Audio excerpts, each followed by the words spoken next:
बीती शाम हुई कैदी की मौत के 22 घंटे बाद हुआ बंदी का पीएम। न्याय की जांच और कलेक्टर की कमेटी करेगी केंद्रीय जेल की जांच। परिजनों ने जेल अधीक्षक सहित अन्य अधिकारी कर्मचारियों और आरआई पर लगाए थे गंभीर आरोप। बता दें कि रीवा केंद्रीय जेल में हत्या के प्रयास मामले में बंद बंदी गढ़ निवासी सुधाकर सिंह की बीमारी से हुई मौत के बाद परिजनों द्वारा घटना के 22 घंटे बाद पीएम कराए जाने की सहमति दी गई है, जिसके बाद भारी सुरक्षा व्यवस्था के बीच बंदी के शव का पीएम कराया जा रहा है।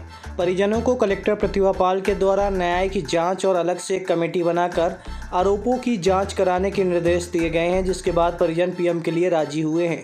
हम आपको बता दें कि केंद्रीय जेल रीवा में हत्या के प्रयास मामले में बंद बंदी की बीती शाम बीमारी के चलते मौत हो गई थी, जिसके बाद बंदी सुधाकर सिंह के भाई प्रभाकर सिंह ने जेल अधीक्षक से लेकर अन्य अधिकारियों और कर्मचारियों को कटघरे में खड़ा कर दिया था और गंभीर आरोप लगाए थे। मृतक के भाई का आरोप था कि हर माह उनकी सुरक्षा प्रदान करने के लिए 5,000 रुपये लिए जाते थे, जबकि खाने पीने के लिए अलग से पैसे लिए जाते थे। उन्होंने पुलिस लाइन की महिला आरआई पर भी गंभीर आरोप लगाया था और शव का पीएम कराने से इनकार कर दिया था। इस बीच कांग्रेस के कई नेताओं द्वारा जेल प्रबंधन और जिला प्रशासन पर भी गंभीर आरोप लगाए गए हैं तथा निष्पक्ष जांच की मांग की गई है।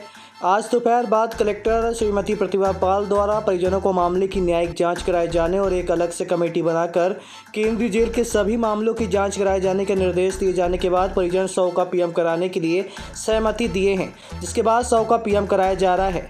आपको बता दें कि ये कोई पहली बार नहीं है कि जब जेल प्रबंधन पर गंभीर आरोप लगे हों। इसके बावजूद भी कई आरोप लग चुके हैं, लेकिन आज तक कोई कार्रवाई का निष्कर्ष नहीं निकला।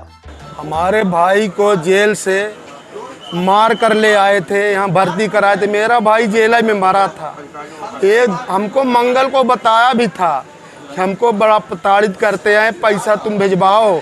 हम बोले कि पैसा हम भिजवाएंगे, प्रताड़ित कर रहे हैं भैया। तो 10-5 रोज हुआ, पैसा मैं दूंगा। मैं सबको पैसा वहाँ देता था जब तक ठीक था। मेरे भाई की तबीयत खराब हुई, मैं बोला मैं शुक्रवार को आऊँगा। बीफई के लोग मार के मारा, मेरे भाई को भर्ती करा दिया अस्पताल में। मैं डॉक्टर से भी संपर्क किया तो बोले वो तो वहीं से मरे आए थे। अब इनकी सांस मैं फिर देखा तो जो बताता है सांस वो नहीं बता रहा था, कुछ नहीं बताता। वेंटिलेटर 2-2 लगाए थे, ऐसे ऐसे हो रहा था, ऐसे ऐसे ऐसे ऐसे और कुछ नहीं हो रहा था। जब आपने उस समय देखा तो क्या हथकड़ी लगी हुई? हथकड़ी लगी थी। मेरे भाई मर गए तब भी हथकड़ी लगी थी, हथकड़ी लगी थी। उसका लोग वीडियो बनाए, सब कुछ बनाए। और सतीश चंद्र उपाध्याय ने मरवाए हैं, विवेक मोर मरवाए हैं। और ये जो श्याम उप जेलर है वो मरवाया। और समाधिया एक है कंटीन का, जो पूरा पैसा फंडिंग ये 2 करते हैं, विवेक मौर। फार्मासिस्ट है, वहाँ डॉक्टरों का नहीं चलता। डॉक्टर मेरे से खुद बोलते हैं कि अगर मैं जेल में कुछ बोलूँगा भी तो बोलते हैं कि 4 मानसिक को भिजवा के तुम्ही को मरवा देंगे। पैसा का पूरा लेन देन करता है समाधिया, जो जेल पुलिस कंट्रीन में है। और जो अस्पताल संभाला हुआ है उसमें विवेक मौर। चाहे दूध का पैसा, दवाई का पैसा, अंडा का पैसा। अगर आपको भर्ती कराना है तो 5,000 10,000 दोगे तभी आप भर्ती होगे, नहीं भर्ती नहीं होगे। जब मर जाओगे तभी आपको यहाँ भेज देगा। देखिए, ये मामला इंसानियत से जुड़ा है। इसको सिर्फ राजनीतिक उद्देश्य से नहीं देखना है। ऐसा नहीं है कि ये कोई कांग्रेस के साथ होता है, ये आम जनता के साथ होता है। वो आम जनता सब दलों की है और ये रोज़ का घटनाक्रम। आप अभी देखिए, अभी मैंने एसपी को एक आवेदन दिया है, एक हमने लिखित शिकायत की है। दुर्दशा है, जेल के अंदर यमराज का घर बना के रखा है। वहाँ पर अगर जेल कोई कैदी गया है तो रोज़ वो 20,000 रुपये या 50,000 रुपये अगर वो नहीं देते हैं उसके घर वाले, तो उसको इतना प्रताड़ित कर कर के मार डाला जाता है।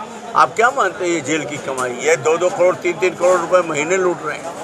कोई पहली घटना नहीं घट रही है, ये आए दिन ये घटना घटती है। कभी हम लोग पेपरों से पढ़ते हैं। आज परिजनों ने मुझे फ़ोन करके बताया, तो आप देख रहे हैं जेल पूरी तरह से लूट का अड्डा बन चुका है। मौत का वहाँ सौदा होता है। और हम तो ये कहते हैं कि विपक्ष के लोग मिल करके जेल को पैसे देते हैं, जेलर को, और मारपीट कराते हैं। कई इस तरीके से घटनाएं घटती हैं और उसी का ये आज परिणाम है कि आज हम लोग यहाँ पर हम लोगों को आना पड़ा। और देखिए, इसमें जेलर के खिलाफ और जेल प्रबंधन के खिलाफ कार्रवाई होनी चाहिए।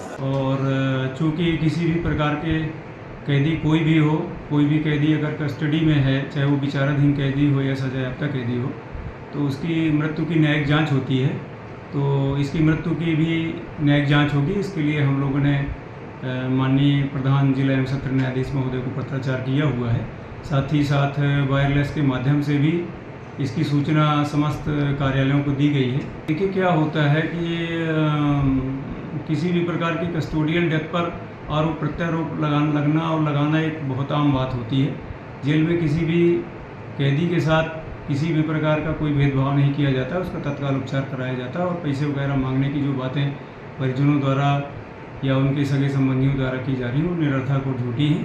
किसी भी कैदी के उपचार में यहाँ तत्काल उसको सुविधा उपलब्ध कराई जाती है। यहाँ अगर वो ठीक नहीं होता तो मेडिकल कॉलेज में उसको उपचार कराया जाता है, और मेडिकल कॉलेज में भी अगर ठीक नहीं होता है तो वो एम्स भोपाल भेजा जाता है। बहुत सारे कैदी हैं हमारे ऐसे हैं जो भोपाल में उपचार करा रहे हैं। तो ये सब निरर्थक और झूठी बातें हैं।